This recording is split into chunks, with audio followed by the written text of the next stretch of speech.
Bleach power scaling just got pretty f***ing insane. After Bleach episodes 25 and 26 of Core 2 of the 1000-Year Blood War, a lot of anime-only scenes were included into the invasion of the Soul Palace by series author Sensei Kubo, and it was so blatantly different that one of the characters said a line which essentially stated to us viewers, yeah, the Zero Division were arse in the manga, especially after being hyped up to be above the Gotei 13, so we made a few changes. And oh boy, those changes were massive. Due to the overall negative reception of the handling of the Zero Division in the manga, Mr. Kubo and Studio Pierrot decided to add entirely new sequences to their fights that were not in the manga, with Shutada Senjumaru being the star of the show. Senjumaru describes that for the Zero Division to fight seriously, 3 of them must commit seppuku, as their powers are hidden with seals due to how devastating they could all be to the 3 worlds if they fought as a team.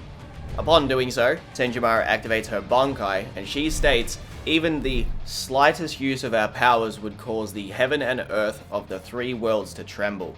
Interestingly, she uses the term Sangai instead of Sekai, specifically referring to the 3 main worlds or realms of Bleach. She specifies not just the planets themselves, but the realms is what's essentially being stated.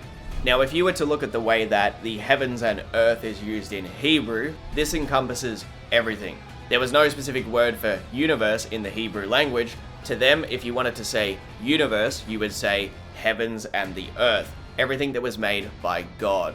Now, because of the fact that Senjumaru, Ichibe, and the other Zero Division members are actually very damn old, they use a lot of old-style language, and her using Sangai instead of Sekai could be more so referring to that kind of comparison, especially if you want to look at Bleach from more of a Buddhist perspective. This could definitely be more so referring to the universes inside of those realms and how she can shape those entire areas. Normally, I'd say this just means being able to devastate the planet or plane of existence these worlds are on, but she specifies the heavens and earth, which can be interpreted as the sky or, again, everything around those areas. The craziest part about that feat is that the anime just blatantly showcases what she said happening directly after. And this is only the slightest release of their power, which she does specify that only a slight amount of their power can do something like this. That's the main part which I see a lot of people skimming over, is they think this is like the peak of their power, when again it's not. She just said that's what they can casually do when they release Bankai. The point of the seals is to show that if they were to go all out, characters at this level could ravage the 3 worlds or 3 realms. And also keep in mind, this is just the power of one singular Zero Division member going Bankai. Imagine if they all released at the same time.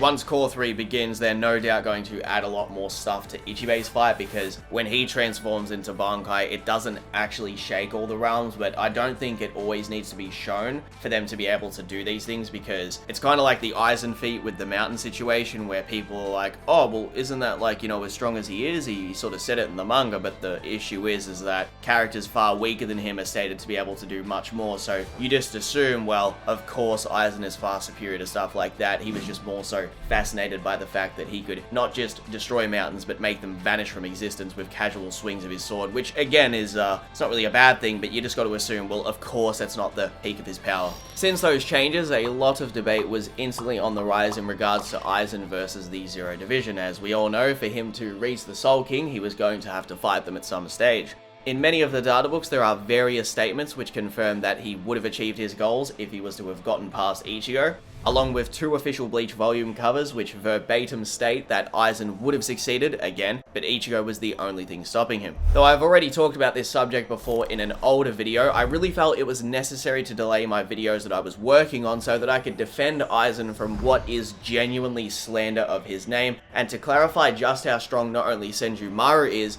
but along with that, show you guys that Aizen is pretty damn underrated, and I think that many people forget just what he can do. Yes, the Zero Division has been portrayed in a much more powerful light than they were in the manga, and by doing such, this has actually improved the scaling across the whole series for any character which is in their tier of power.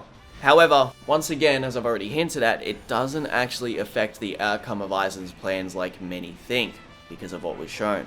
A very few pertinent things that need to be considered when talking about Aizen's strength is that there are many different variations of him. In the Soul Society arc, Ichigo perceives him as so strong that he appears inconceivably strong compared to a captain. Aizen himself even remarks that, at this stage in time too, he can't even wield the entire power of the Kurohitsugi. When perfecting the control of the Hogyoku, he is stated to have spiritual pressure compared to multiple captains. Though the captains struggle with all of the Espada, Aizen is stated to be so strong that he could defeat all of them without his Kyoku Suigetsu, just his pure speed and power, with Gin also remarking in his own head that Aizen's powers are far beyond any precautions. In just his Shikai, Aizen believes he could fight Yamamoto to the death and potentially win, Yamamoto being the one who wields the most destructive Zanpakuto of all time. Some might say in retort to that, well, Aizen is considering that he's going to fuse with the Hogyoku and become so strong that even he doesn't know, but the truth of the matter is he doesn't actually know how that's going to go, so he's making the statement based on what's happening in front of him, not what could happen in the future. He doesn't know the full extent of how strong he's going to be, and that's why he is continuously surprised after every time that he transforms. We even see that Aizen can survive a Kido at point blank range from Yamamoto, which was used in a last-ditch effort to stop Aizen. By doing so, Yamamoto lost one of his arms, and this would inevitably be one of the reasons for his downfall later on. This also shows us that he put everything into that final attack. As Aizen fuses with the Hogyoku, he starts to surpass the powers of Hollow and Shinigami, becoming a transcendent being. In his own words, surpassing everyone. He claims that he has reached the absolute peak of what a Shinigami can do before breaking this barrier. Prior to this, the only two individuals that Aizen had respect for in regards to their skills were Yamamoto in power and Urahara in intellect. As he begins to transform multiple times, he becomes undetectable by all beings that he runs into. Characters like Urahara, Yoruichi, and Isshin cannot sense his power. With a mere glance, he is able to destroy the cleaner, which governs time itself. Gin believes it's impossible to stop this thing, but Aizen isn't phased at all. We later see that Gin hitting him off guard isn't enough, and Aizen transforms once more, blitzing him from across the city. Merely touching the area near Aizen actually injures Gin's arm, showing us that even high-tier captain prodigies, such as himself, can be harmed by his spiritual pressure. Aizen then runs into Dongai Ichigo, a form of Ichigo which to this day is debatably the strongest variation of Ichigo, due to how obscure his training was, and how he goes from below Shikai Aizen in power, to beyond the comprehension of Alien Aizen, which is his fourth form. The databooks describe the both of them as higher dimensional entities, with words like God being time after time associated with Aizen's new level of power. This Ichigo forces Aizen to transform once more into a form which is far beyond any of the Gotei 13 and is so powerful it takes Ichigo's power sacrificing 4 or 5D strongest thing in the Bleach universe attack, long-haired deity form, to stop Aizen. There is a page from Bleach Databook Unmasked which verbatim states that Ichigo's Mugetsu is the most powerful thing at that time in the story. And Aizen still comes back, then describes how he's about to transform once more, but Urahara's seal activates while his spiritual pressure is still recovering from being atomized by the Mugetsu. If we take what Aizen says at face value, even him being hit by an attack which is on a different dimensional plane of power than he is, that still wasn't enough to kill him, and he could still regenerate his entire body back.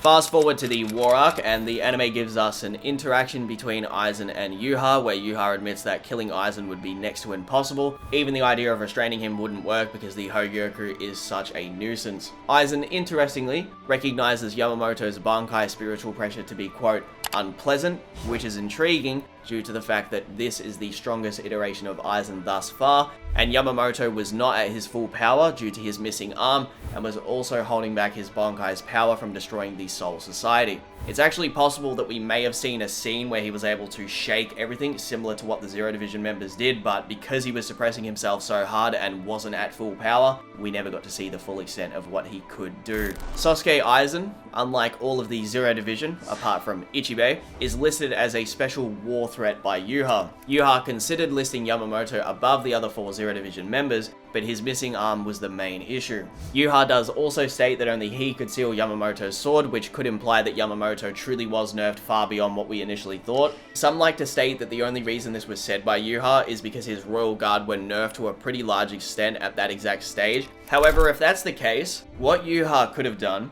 is just powered up the miracle temporarily, sent him in to go battle Yamamoto, and then he could have sealed Yamamoto's Bankai. The way Yhwach speaks about Yamamoto and his full power is always in a very complimentary manner. He's very disappointed that he can't fight Yamamoto at his full power, and even states it to his dead body while stepping on his head.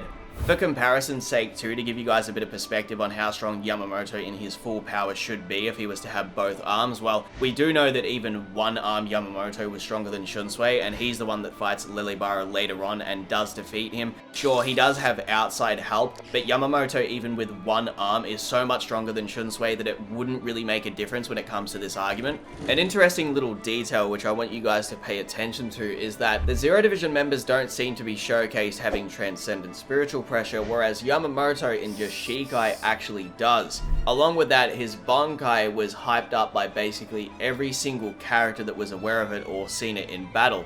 Again, going back to the fact that if he's got both arms and he isn't holding back, he might be a lot stronger than people actually realize.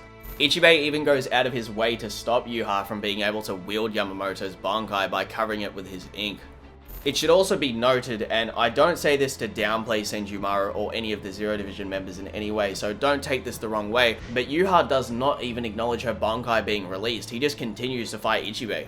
Interestingly, Yhwach not only underestimates Aizen's power, but is caught under his Kyoku Soigetsu from just their brief interaction. It's possible Aizen was tricking Yhwach into misinterpreting his power to be lower than it was too, because he was even able to mess with his sense of time. Along with that, how is Yhwach going to know the full extent of Aizen's powers when, for one, he hasn't actually seen it in battle at this stage, and two, Aizen has seals all over his body which are restricting his power from being sensed correctly. When Urahara witnesses Aizen's power later on, he believes that he may be stronger than when he fought Ichigo, and this is a Yhwach that had just finished the Zero Division, absorbed the Mimihagi, the Soul King, and had already finished wiping his ass with Horn of Salvation Ichigo. Aizen, while once again having multiple seals on his body, is able to compete with this Yhwach in combat, and has hypnosis strong enough to affect him. Meaning that if Aizen had casted this on the Zero Division members, they would have lost the fight before it had even begun. Something very tricky about fighting Aizen is that he has completely fused with his Zanpakuto, so by glancing at any part of his body, you can become affected by Kyoku Soigetsu. There are also no arguments to make that the Zero Division members can break the Kyoku Soigetsu because it is able to affect this version of Yhwach, which you can see on the screen, who possesses power that is far beyond all of them combined. Aizen even claims that with just his spiritual pressure while sealed to the chair, he can bring down the Soul Palace. The fact that Urahara can't actually prove if Aizen is or isn't stronger than when he fought Ichigo means that he may have possessed power comparable to Yhwach all the way back then. At the very least, we do know that he would be above Pre-Almighty Yhwach, and Pre-Almighty Yhwach already in one-on-one combat would be able to battle all of these Zero Division members except Ichigo to the death.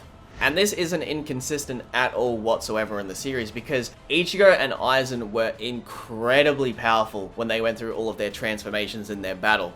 They weren't just above the captains in power, they were 5 to 6 echelons of power above them.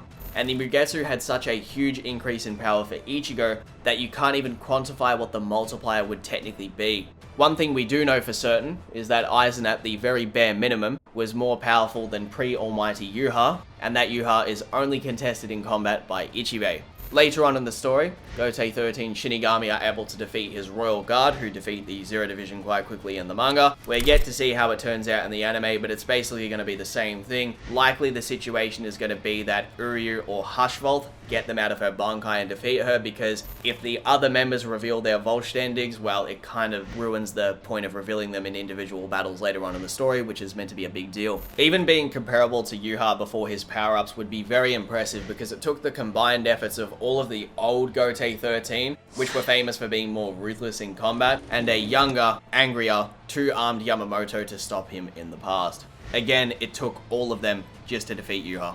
Make sure to consider that Yamamoto was someone that both Yhwach and Aizen had tremendous amounts of respect for when it came to his strength. We've never truly seen him at full power because he's always been nerfed in one way or another in all of his fights. You must keep in mind that any feat which the Zero Division gets added to their arsenal due to the anime, all inadvertently buff Aizen's scaling, because he is comparable to a form of Yhwach that surpasses them all, and if Urahara can't actually make up his mind about whether or not Aizen did get stronger, or he just happened to actually be that strong during the battle with Ichigo, then it doesn't look very good for the Zero Division. I should also say that just because Ichigo and Aizen didn't shake all the 3 realms, doesn't mean that they can't do it. Example being, Ukiura said that if he was to release below the canopy of Las Noches, he could destroy Las Noches. Yami released below the canopy of Lost Noches, and we know that he was secretly the strongest, if not arguably, second, third. He didn't destroy Lost Noches. Does that mean that he can't do it? Nope. It just means that he was either 1, controlling his power correctly, or 2, for the sake of the story's continuity, Mr. Kubo can't exactly have the characters just all the time destroying everything, can they? We know that when we watch Dragon Ball Z, these characters can easily blow up planets, but the reason they don't is because of the continuity of the story and the fact that they can control their powers. Even if the Zero Division, by sheer luck, were able to hurt Aizen, the Hogyoku, which Yhwach conceded would be a pain to deal with, would transform Aizen over and over as long as he wills it. It also contains nails from the Soul King, so it could easily have authority over Ichibe's ink if it were to somehow be an issue. Yhwach multiple times was able to reject the powers of his ink, so I don't think it's impossible for Aizen, especially when he has a tool which wasn't even destroyed by the Mugetsu. You've also got to consider that Aizen would have no mental barrier against the Zero Division, like he did during his battle with Ichigo. Thus, would use the Hogyoku to its full extent. You could also make a hypothetical scenario where Aizen goes into Bankai because he himself claims that he's already hit the peak of what a Shinigami can do, so by default he has always had one. I think if anyone's gonna have a Bankai, to assume that Aizen wouldn't would just be retarded because his whole goal was to get as strong as possible, so why would he just not have an interest in Bankai? Once activated, this could amplify his spiritual pressure by 5 to 10 times and give him access to a hacks ability that we don't even know what it is. Just remember this, guys, Transcendent spiritual pressure is not a form. It's a level of power, so his Bankai would be stronger than it would have been if he was to, say, hypothetically activated it in the Soul Society arc. It's the same reason why when he cast the Kurohitsugi, he clarifies this is even stronger because it's being used by a transcendent being. That's also the same reason why Yamamoto's Bankai appears to be invisible to Hushwolf and Yhwach until he reveals it to them, because the transcendent spiritual pressure is making the flames actually act different. Keep in mind too that it's actually confirmed that Aizen cannot be executed by anything in the Soul Society, as he is regarded as an immortal being. Therefore, instead of being executed by, say, the Sokyoku, which has the ability to overwhelm everything in existence, well, he's just placed in jail instead for a pretty long length of time, to say the least.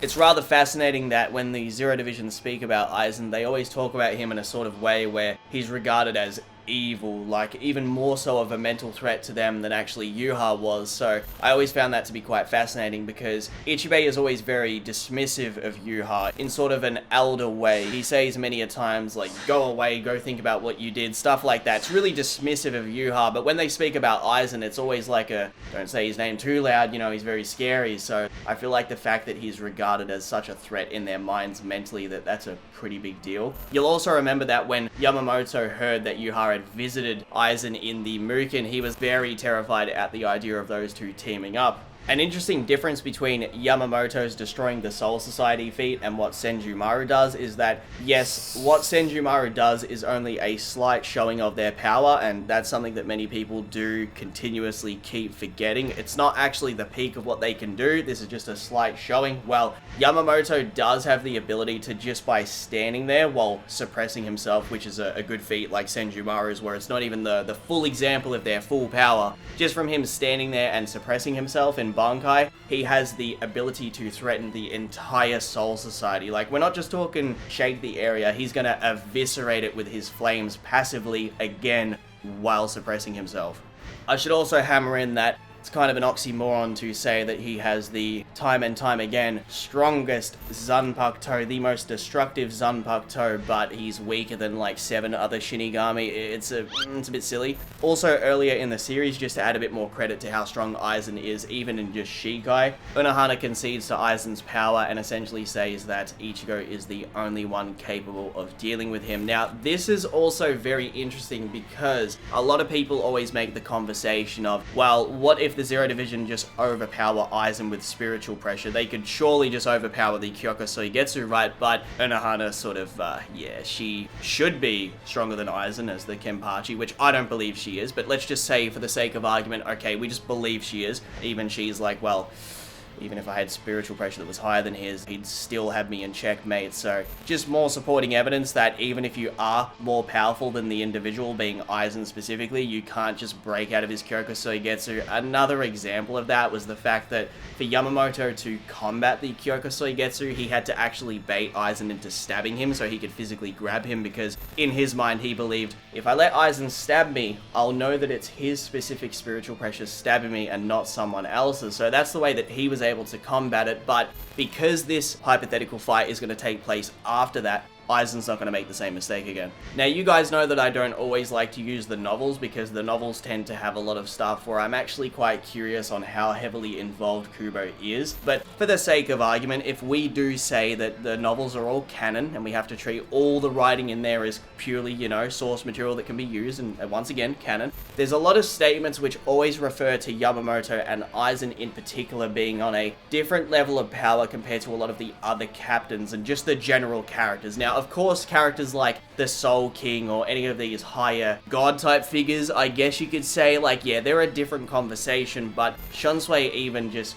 blatantly refers to Yamamoto's power as being super strong, and Tokunada is essentially referred to as weaker than Aizen. There's also another interesting thing to add to what I sort of said a little earlier, and that's that, let's just look at this. This is really blatant. So we know for a fact that Shikai Aizen has superior spiritual pressure to all of the Espada, even if they were to fight him at the same time. Interestingly, he doesn't destroy Las Noches just from walking around. Just because characters aren't shown physically doing certain things doesn't mean that they can't do them. Now, there are also arguments that people make where they say, well, Nimaya and Ichibe could just overrule Aizen's Zanpakuto because they have authority over the swords. They're the ones who create and name the blades. Well, the issue is that Aizen's spiritual pressure is so superior to theirs that he could literally just say, no, you're not having it. Along with that, the Hogyoku might be able to give Aizen an ability where he wills into existence that his authority over his own Zanpakuto has more importance than they do, regardless of whether or not they made the sword itself.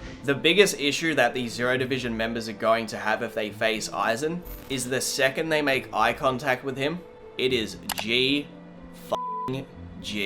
The Zero Division having the capability to literally shake all realms and even the heavens really adds consistency to the fact that the Sokyoku can overwhelm everything in existence, which Ichigo blocked in a very weak iteration of himself. Yamamoto can passively destroy the Soul Society while holding back his power, which might actually include not just the planet or city or area that you can visibly see in the manga, but the actual plane which their world is on, because a lot of people do like to debate, is the Soul Society on a planet like Earth, but obviously in a different realm, or is it on a flat plane which just goes on forever? Because the way that it's depicted in the anime, it's actually quite possible that it's not a planet, it's more of like a flat area that just goes on forever. And this also does go consistently with Vasto Lorde Ichigo scaling from the movie Hellverse, where he covers multiple layers of hell with a Seto and almost destroys Earth in collateral damage. Even all the way back to the start of the Oronka arc, Shinji warns Ichigo that his power can echo across the entire planet and alert Hollows to their whereabouts.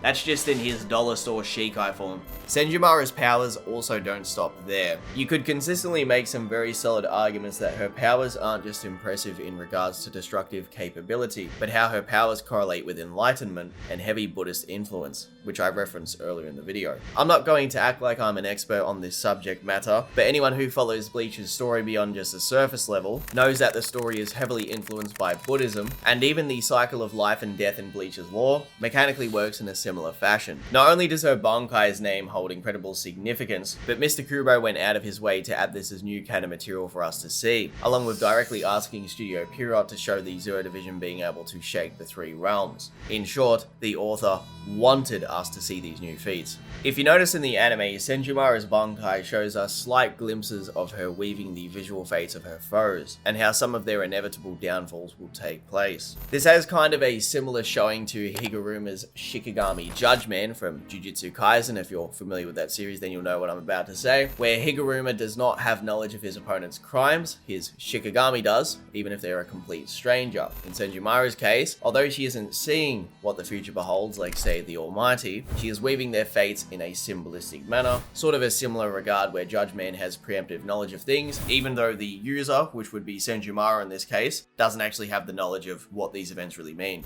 Lilybara with the self-inflicted wounds, Pineda sinking into nerveless sand, a complete counter to him, the Miracle being frozen, unable to move, Askanaklivar crushed by lifeless steel or metal, Hushvolth is consumed by Basby's flames or maybe even the fear of Yamamoto's, Uryu falls to his knees as he looks at the Quincy insignia, a slave to his uncertain role in the future and his identity crisis with the Quincy. Though again, the woven fates shown are not showcased in the same nature as the Almighty, due to how they're not entirely accurate, it does also at the very least reveal their biggest weaknesses too, be that physical or mental.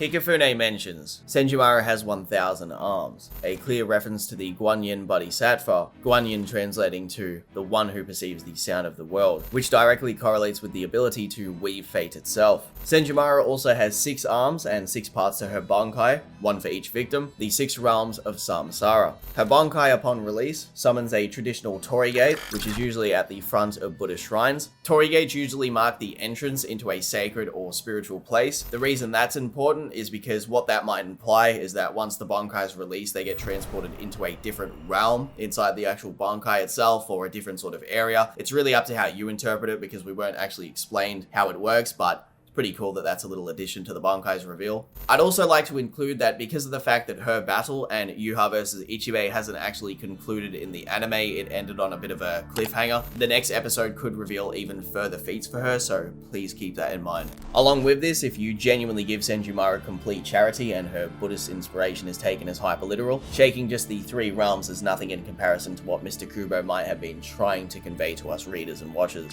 As we all know, Bleach fights are a battle of spiritual pressure, and Aizen was listed by Yhwach to have superior spiritual pressure than all of the Zero Division members before they faced off at the end of the war. Hidden within the shadows, Yhwach had already made the evaluation that during Aizen's battle with Ichigo, he posed a threat far greater than the Zero Division did.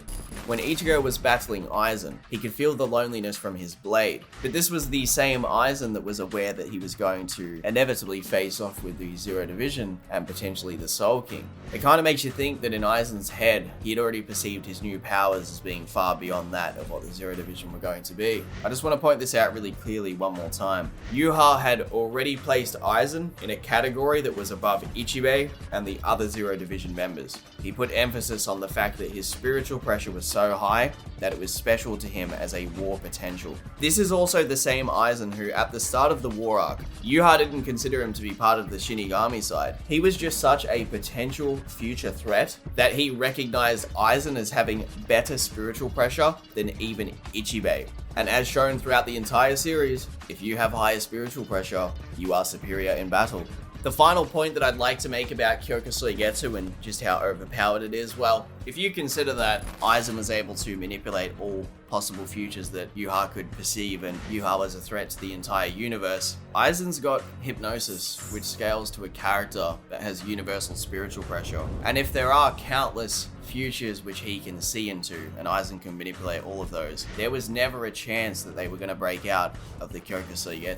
Since Aizen and Yhwach's meeting in the Mugen, Aizen had Yhwach in checkmate.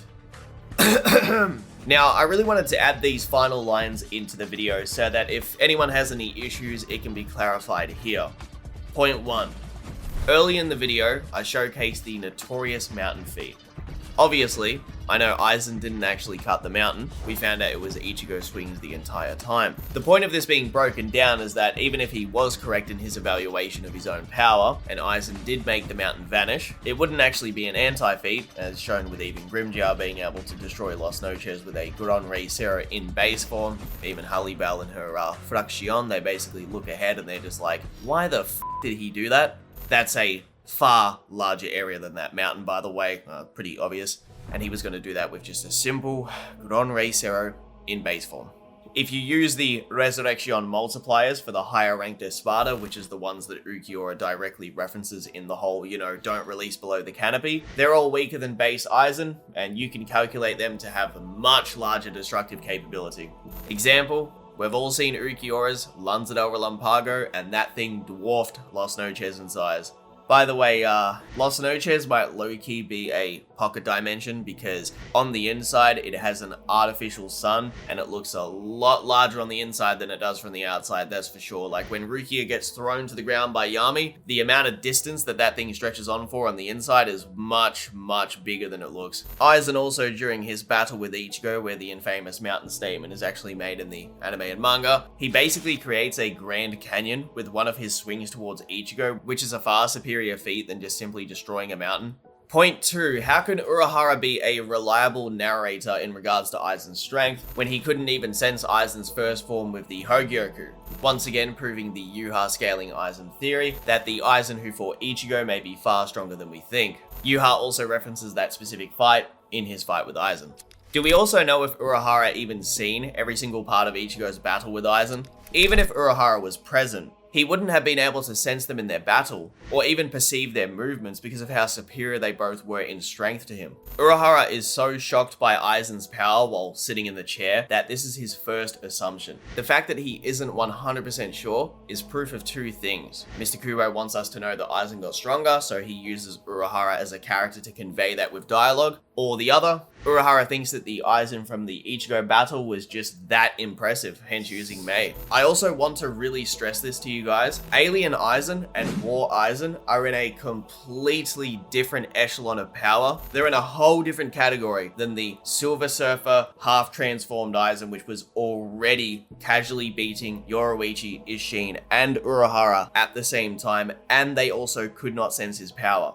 Added to that, Aizen the entire time was messing with them, and when he flexed his power, beat them in singular strikes. I also wasn't trying to say earlier in the video that Aizen was the one that actually destroyed the mountain. The point was that even if he thought he did, it's still not an anti-feat. It was more about describing the mindset of Aizen and why that was pertinent to the video. Point 3. I would not like to die on the hill that the Soul Society is flat, because there's too much evidence to show that it's a planet like Earth. However, if Ichigo was to have flown at full speed for such a long time from the Soul Palace, the Soul Society and the distance between these two areas could be calced to some ridiculously large areas. I mentioned a flat, endless plane, as I am not opposed to this theory. Sadly though, many misinterpret how big the Soul Society is, and we've seen this quite a lot when it comes to the Yamamoto stuff, where people will very casually call it universal, where now we have more evidence that it might actually lean towards that because of how he scales above and around the Zero Division members, depending on how you argue the power scaling. But I've seen too many people think that the Soul Society is the universe, when we know for a fact that there are stars in the sky, so it's got its own space around the area where the Soul Society is located, and it's got planets, etc, etc. You know, it's kind of obvious what I'm trying to say here. It's a little weird to say that the Soul Society is just by default universal, just because we know that it's actually on a planet, which is similar to Earth. Point 4. I'm not opposed to Ichibe having transcendent spiritual pressure. It would actually make a lot of sense for the story if he does, because for him to be below Shikai Yamamoto, who we know has transcendent spiritual pressure in just his Shikai form, that'd be really weird. Yhwach also reacts in a very interesting way, where he looks at his blade transform into a brush and he can't track it. I always interpreted that as him having transcendent spiritual pressure when I first read the manga. My main contention was that we don't know if the other members of the Zero Division have transcendent spiritual pressure, and even if they did, not all transcendent spiritual pressure is relative to one another. Like, you can break the barrier between Hollow and Shinigami and then become transcendent, right? But just like Shikai to Bonkai with Yamamoto is stronger and weaker than one another, the same is shown with Aizen when it comes to his first forms with the Hogyoku, then his alien form, then his war form. It would simply, once again, just come down to who has the superior spiritual pressure, but instead of that, it's who has the superior transcendent spiritual pressure. Point 5. Even if the Zero Division were to all use their Bankai at the same time on Aizen, we don't know what the abilities are, so if I was to say anything in regards to that, it would just be simply conjecture. And if they are under Kyoka Soigetsu, which they will be from the start of the battle, they'll never be able to locate him anyway. The situation would be quite similar to what he did to the Go T13 in Karakura Town, but potentially worse due to how high his spiritual pressure is.